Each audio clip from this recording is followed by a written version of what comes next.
I need to address something very crucial that I'm sure many people will agree with. Well, not. Violent Nights is one of the worst events in TDS history, at least from what I've been through. It's not bad because of the skin designs.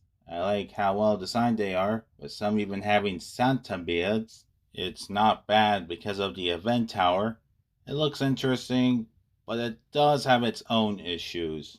The bad thing is, it's just a reskin of a similar event, only unnecessarily challenging. I mean, yes, as an event, it should be hard, but the rule for me is that it should always be harder than normal maps, Badlands, and Pizza Party, but easier than Hardcore Mode and Polluted Wastelands. This event manages to be a nightmare compared to everything else. Aside from the more challenging enemies, especially having mini bosses and less cliff space for those sleighs, they also have the mutation modifier, which gives them shield health that increases per wave, which to me feels very unnecessary and only exists to show off the modifiers. But that wouldn't be the stupidest thing they have ever done. That would be applying hardcore rules to income. That means you only get income if the enemy is eliminated, which you can only get if one of your own towers took out the enemy. It's the dumbest rule in TDS. I much prefer more expensive towers than the income rule. And the only way you can play the game is by matchmaking, which is still in beta, meaning you could join a 4-player game and struggle with the enemies while player 2 fails to join the game due to lousy internet, player 3 rage quits after the base gets too low in health, and player 4 keeps placing down freezers, claiming they're the best tower in game. I just want to know the geniuses that thought that idea was good so I can send them to the moon. And if you do manage to beat the map, you'll get the elf camp, which is nice and all, but it's a waste of concept. I'll explain how in a later video.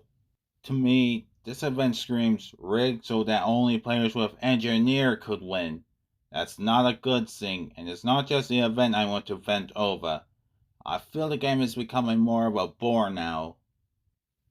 When new devs released Polluted Wastelands 2, I was excited, especially since it had all new unique enemies and was a return of a game mode that was removed a while back. Cube Badlands 2, we were excited, but then you borrowed enemies from Polluted Wastelands 2 and only adjusted a few others, okay? And then Pizza Party, it was clear that the only ideas lodged up in your heads are fallen reskins. Those aren't original and lack inspiration. This is why I started making content from other games, because there's literally nothing exciting in the game anymore. The towers are still the same, the meta of what you need to win still exists, Molten is still effortless, and it's hard to enjoy anymore, especially after buying every golden crate. Devs, I have a challenge for you. Think of a new game mode. No, not a fallen reskin. That's the reason why we started naming the special maps those. Come up with unique enemies that fit along the map, something not in the game currently, and make a challengingly fun boss with a unique reward, not a premium crate.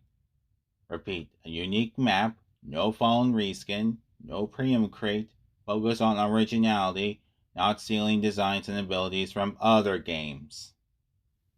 If you can't come up with anything creative, or you decide to reskin Fallen again, then it's clear that your heart is no longer on the game. Empty your head to free space if needed. Failure to improve or continue showing your lack of passion for the game, and I'm jumping ship, like John Traffer after a failed bar rescue. Except maybe Permanent.